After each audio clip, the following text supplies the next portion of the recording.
नमस्कार, एचपीआर क्लासेज में आपका स्वागत है, अभिनंदन है। आज हम रीट से संबंधित महत्वपूर्ण प्रश्नोत्तर की एक श्रृंखला लेकर आए हैं, जिसमें अपन इम्पोर्टेंट प्रश्नों की बात करेंगे। और जो जितने भी प्रश्न की बात करेंगे वो सारे के सारे रीट के पूर्व एग्जाम में आ चुके हैं। और रीट का हमारा जो एग्जाम है, पात्रता एग्जाम है, 27 फरवरी को होना है। तो अब कुछ ही दिन शेष बचे हैं, तो ज़्यादा से ज़्यादा अपन रिविजन कर सकते हैं। सबसे पहले बात करते हैं, संत चरणदास राजस्थान के किस जिले से संबंधित है। तो संत जो चरणदास जी हैं वो अलवर से संबंधित हैं। आप इसमें याद कर सकते हैं, संत जो चरणदास जी है वो अलवर से संबंधित है। अगला क्वेश्चन है, संत चरणदास जी की समाधि कहाँ पर स्थित है। हाँ, एक ये इंपॉर्टेंट बात है, संत जो चरणदास जी की जो समाधि है ना, संत चरणदास जी का संबंध तो वैसे अलवर जिले से है, लेकिन इनकी समाधि है दिल्ली में है। इसकी जो प्रधान पीठ है, जो समाधि है, वो दिल्ली में है। ये इंपॉर्टेंट चीज़ है, याद रखने वाली चीज़ है। कई बार अपन उसमें मात खा जाते हैं कि ये चरणदास जी का संबंध तो अलवर से था, लेकिन इनकी समाधि का प्रश्न कई बार पूछ लिया जाता है, तो ये दिल्ली से है। नेक्स्ट प्रश्न की बात करें तो राजस्थान का तेरापंथी संप्रदाय निम्नलिखित में से किस से संबंधित है। हाँ, तेरापंथी जो संप्रदाय है वो किस से संबंधित है, कौन से धर्म से संबंधित है। तो ये है आपके वैष्णव धर्म, बौद्ध धर्म, जैन धर्म, शैव पंथ है।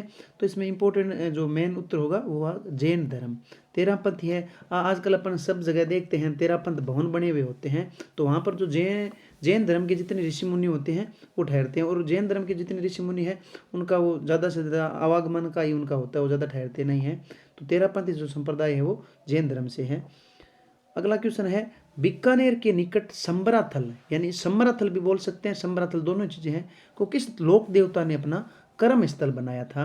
गोगा जी, पाबू जी, धन्ना जी, जाम्बो जी। अगर अपन एक एक की बात करें तो गोगा जी का जन्म हुआ था ददरेवा में, ददरेवा जो वर्तमान में चूरू में है।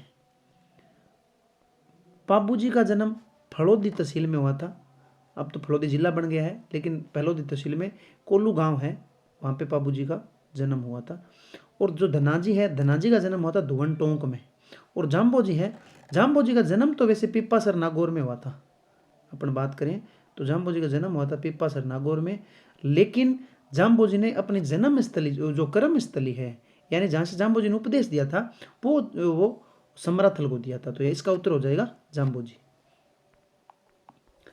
नेक्स्ट क्वेश्चन की बात करें, जसनाती संप्रदाय री प्रधान पीठ कठिन है। वो अपने मारवाड़ी भाषा में राजस्थानी भाषा रू प्रश्न आ गयो, अपना शब्द आ गयो कि जसनाती जो संप्रदाय है, यानी जसनाती संप्रदाय की स्थापना किसने की, जसनाथ महाराज ने। और जसनाथ महाराज की प्रधान पीठ कटे है, तो वह अपना है कत्रियासर में, बीकानेर जिले में कत्रियासर गांव है, और वटे जसनाती संप्रदाय री प्रधान पीठ है। अगला क्वेश्चन है, बहुत इंपॉर्टेंट क्वेश्चन है, पिछली एक बार रीट में आया भी था। इसमें अपन को गलत युग्म छांटना है। गलत युग्म ये छांटना है कि जैसे ये जो रेण है, शाहपुरा है, खेड़ापा है, सिंहतल है, ये चारों हैं राम सनेई संप्रदाय की ये पीठ हैं। इन चारों जगह पर प्रश्न ये पूछ सकता है राम सनेई संप्रदाय की प्रधान पीठ कहाँ पे है, तो उस समय अपन को याद रखना है ये शाहपुरा भीलवाड़ा में है। और जो अन्य जो पीठें हैं वो कहाँ कहाँ पर है, तो एक रेण में है, एक आपकी खेड़ापा जोधपुर में है, रेण नागौर में है, सिंहतल बीकानेर में है।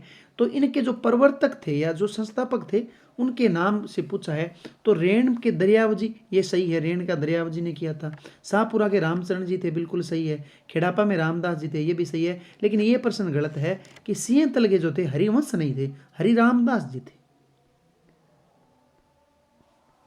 इसका उत्तर होगा, गलत युग्म छंटा है तो सिंहतल होगा। इसके वो जो प्रवर्तक थे, जो संस्थापक थे, वो हरि रामदास जी थे। ये प्रश्न बहुत इंपॉर्टेंट है, इस चीज़ का आप स्क्रीनशॉट ले लेना और आगे से याद रखना। ये प्रश्न काफ़ी बार परीक्षा में आया और अब की बार आने की पूरी संभावना है। आपके संत और संप्रदाय में एक प्रश्न पक्का पूछा जाएगा, तो ये सारे के सारे रट के जाना प्रश्न, ये ऐसे प्रकार से छपेंगे। निम्न में से कौन सा विष्णोई संप्रदाय का संस्थापक था। तो गोगा जी, जाम्बो जी, पाबू जी, धना जी अपन बात कर चुके हैं जाम्बो जी। और जाम्बो जी ने अपनी कर्मस्थली कौन सी बनाई थी, समराथल बीकानेर। इनका जन्म स्थान पिप्पासर नागौर था, लेकिन इन्होंने बीकानेर में समराथल को अपनी कर्मस्थली बनाया था। और वहाँ पे मुकाम जो जगह है, वहाँ पे प्रतिवर्ष मेला भरता है और लाखों लोग वहाँ पर मेले में उपस्थित होते हैं। गोगा जी की अपने बात कर ली, गोगा जी जो सर्पदंश के देवता भी जाने जाते हैं, पाबू जी जो ऊँटों के देवता के रूप में जाने जाते हैं, और धनाजी जी तो लोक देवता के रूप में नहीं पूजे जाते, इनको संत के रूप में पूजा जाता है। इन्होंने भगवान की भक्ति की थी, यानी इनके घर एक बार जैसे कोई भगवान इस साधु का रूप धर के आए थे, तो ये पहचान गए और उनको घर पे अपना, तो वो साधु इनको आशीर्वाद दे के गए थे कि आपको लोग संत के नाम से पूजेंगे कलयुग में, तो ये धन्ना जी पूजे जाते हैं। अगला क्वेश्चन है, संत माव जी का संबंध है। संत माव जी का संबंध है, ऑप्शन है अलवर, बीकानेर, जोधपुर, डूंगरपुर। तो इसका उत्तर होगा, सही आंसर होगा डूंगरपुर। संत माव जी का साबला ग्राम है डूंगरपुर में, साबला ग्राम है, और डूंगरपुर में यहाँ इनका जन्म हुआ था, और इन्होंने यहाँ निष्कलंकी संप्रदाय की स्थापना की थी।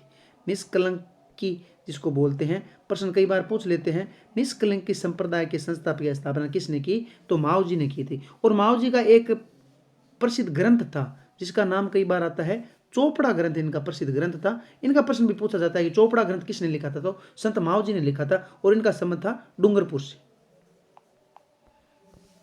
अगला क्वेश्चन है, राजस्थान में उंदरिया पंथ किन में प्रचलित है, यानी जो आदिवासी जातियां हैं उनमें से एक उंदरिया प्रथा चलती है, वो कौन सी आदिवासी जातियों में है, मीणा, ग्रासिया, भिल्लो में, सहरिया में। तो इसका उत्तर होगा भिल्लो में। भिल्लो में ये प्रथा आज भी चल रही है।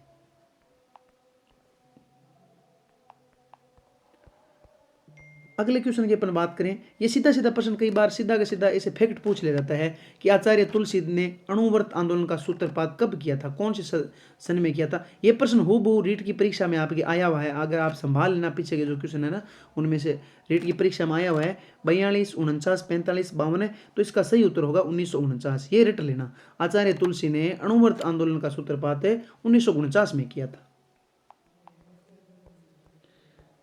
नेक्स्ट क्वेश्चन की बात करें तो नेक्स्ट क्वेश्चन अपना है कि बालिंद जी के गुरु कौन थे। बालिंद जी संत थे और उनके गुरु कौन थे, इनके उत्तर हैं दादू दयाल जी, रामचरण जी, सुंदरदास जी और मंगलाराम जी।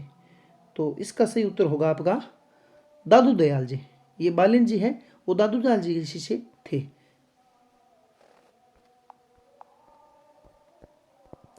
नेक्स्ट क्वेश्चन है अपना, मंत्र राज प्रकाश किस संत के आध्यात्मिक विचारों का संकलन है। ये प्रश्न बहुत इंपॉर्टेंट है, रीट वाले अभ्यर्थी इसको रट ले में, पूरा का पूरा इसको देख ले में कि मंत्र राज प्रकाश किस संत के आध्यात्मिक विचारों का संकलन है। संत लालदास, संत चरणदास, संत सुंदरदास, संत हरिदास है। तो इसका सही उत्तर होगा संत हरिदास। संत हरिदास के आध्यात्मिक विचारों का संकलन है आपका मंत्र राज प्रकाश। ये रट लेना, हूबहू छपेगा आपकी परीक्षा में। हाँ, अगला क्वेश्चन है, सुप्रसिद्ध काया बेली ग्रंथ की रचना किसने की थी। ये प्रश्न भी काफी बार परीक्षा में आता है कि जो काया बेली ग्रंथ है इसकी रचना किसने की थी। सूरदास, दादू दयाल, रहीम प्रताप सिंह। तो आपका सही आंसर होगा दादू दयाल। याद रख लेना, काया बेली ग्रंथ की रचना दादू दयाल ने की थी। ये प्रश्न हूबहू अपने आने वाला है, ऐसे का ऐसा।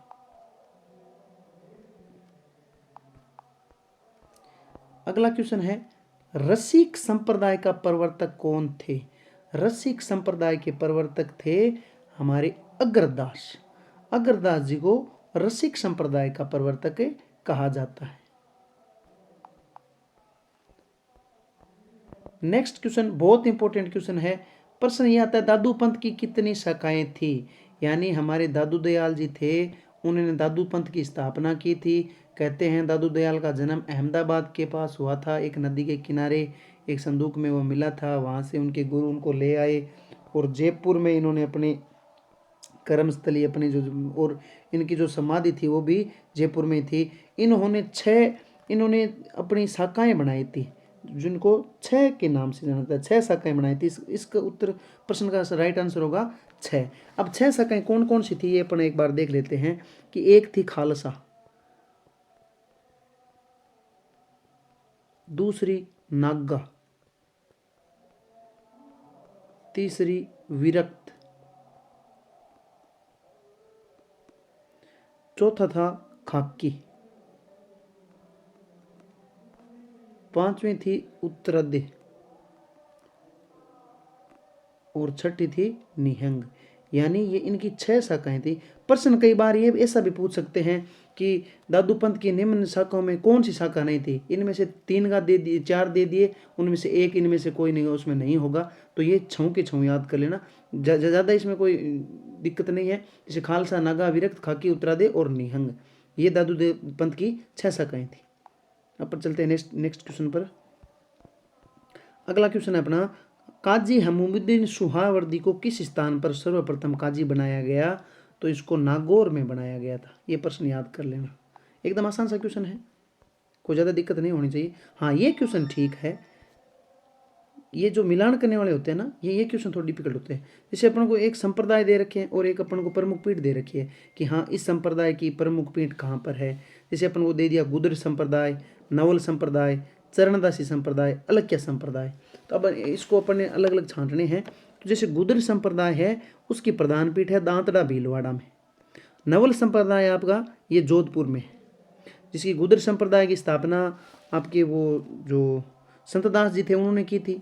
नवल संप्रदाय की नवलदास जी महाराज ने की थी। चरणदास संप्रदाय के चरणदास जी ने की थी, जिन्हें अलवर से संबंधित है, उनकी प्रधान पीठ दिल्ली में है ही। और अलख्य संप्रदाय की स्थापना की थी आपके लालगिरी ने, और इनका अलख्य संप्रदाय की जो प्रधान पीठ है लालगिरी ने वो अपने बीकानेर में है। तो ये ऐसे हो गया। तो इसका राइट आंसर हो जाएगा पहले का 2 नंबर। एक बार और देख लेना, गुदर संप्रदाय की प्रधान पीठ है आपके दांतड़ा में, और इनकी जो संस्थापक थे वो थे संत दास जी।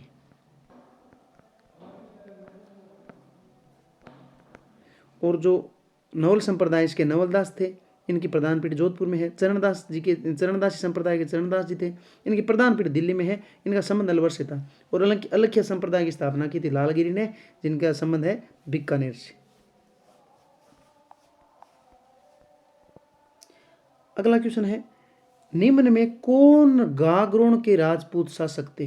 गागरोण अपने झालावाड़ में है, वो कोई समय में रियासत हुआ करती थी, और वहाँ के शासक थे, राजपूत शासक थे जो बाद में संत के रूप में पूजे गए थे। तो पिप्पा जी वहाँ के शासक थे। अपन बात पहले एक भी कर ली है कि धनाजी का जन्म तो टोंक में हुआ था, धुवन में, और दादू दयाल जी का जन्म अहमदाबाद में हुआ था, और फिर उन्होंने जयपुर में नरेना में वहाँ पे इन्होंने अपनी कर्मस्थली बनाया था। चरणदास जी का संबंध वैसे भी अलवर से था, तो इसमें अपने यहाँ पे पिप्पा जी रह गए, और पिप्पा जी गागरोण के राजपूत शासक हुआ करते थे, बाद में ये संत बन गए।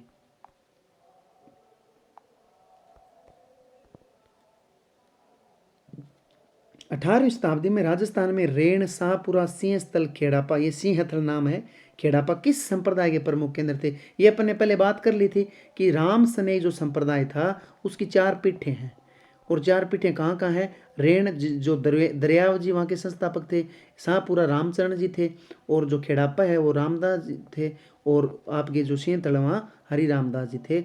तो ये राम सनेई संप्रदाय के ये 6 केंद्र है, और इसमें जो प्रमुख जो केंद्र है वो आपके शाहपुरा भीलवाड़ा था। ये प्रमुख पीठ थी राम सनेई संप्रदाय की। अगला क्वेश्चन है, राम सनेई संप्रदाय की प्रधान पीठ कठिने है, यानी ये अपन मारवाड़ी शब्द बीच बीच में अब की बार रीट रमाया भी 1-2 क्वेश्चन है अपन राजस्थानी भाषाओं में भी मिलेला। और हम तो आप तो यही प्रार्थना करा, और जितना भी अपने नेता वगैरह है तो उनसे ये रिक्वेस्ट कर रहा कि अपनी भाषा ने जल्दी से जल्दी मान्यता मिले, और अपनी भाषा में अपना टाबर बड़ी बड़ी सर्विस में लागे। मन तो घनी खुशी हुई, मतलब अपनी भाषा में करूँ तो ये अपन बात कर ली। राम सनेई संप्रदाय प्रधान पीठ कठिन यानी शाहपुरा भीलवाड़ा में। मुकाम में जाम्बो जी का मेला भरता है, अलवर में वो है जो चरणदास जी महाराज के, और नरेना जयपुर में दादू दयाल की प्रधान पीठ है, दादू पंथ की।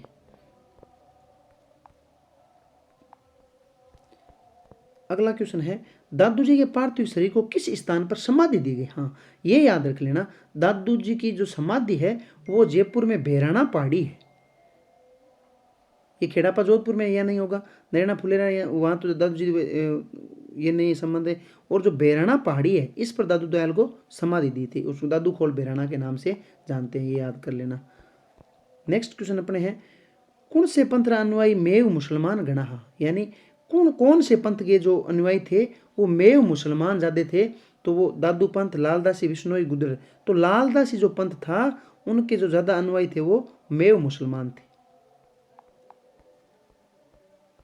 अगला क्वेश्चन है, धौली दूब राजस्थान के किस संत से संबंधित है? ये क्वेश्चन बहुत इंपॉर्टेंट है, इसको रट लेना। धौली दूब राजस्थान किस संत से संबंधित है? तो ये बालदास जी से संबंधित है धौली दूब।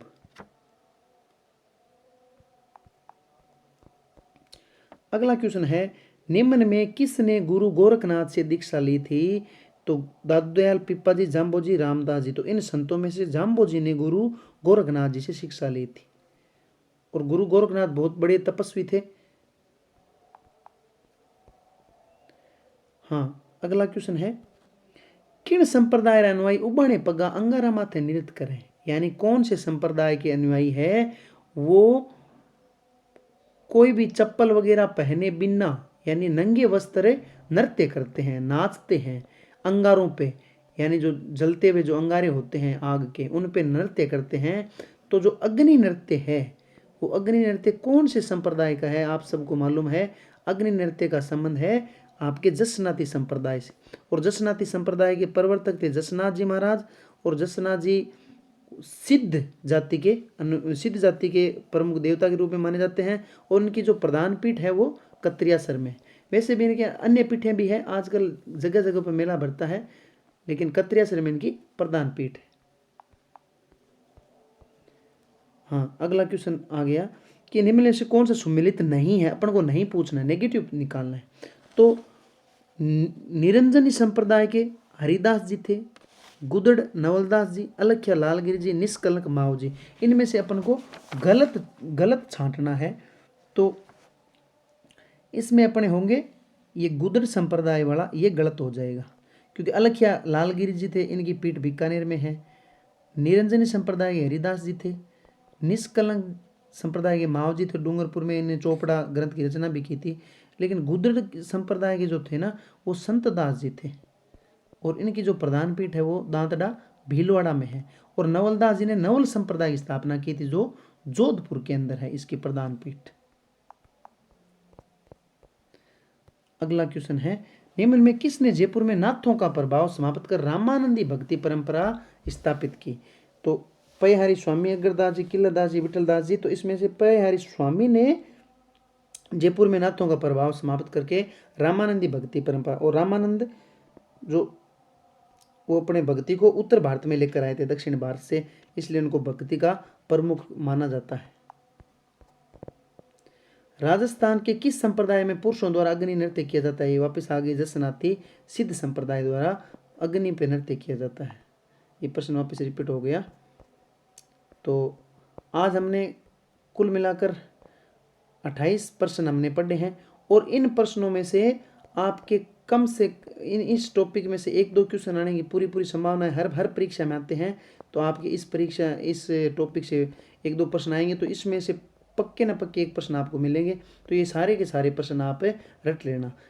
और आज की हमारी क्लास कैसी लगी आप ज़रूर बताना, और हम वापस नए टॉपिक के साथ वापस आपके सामने हाजिर होंगे। तब तक के लिए जय हिंद, जय भारत।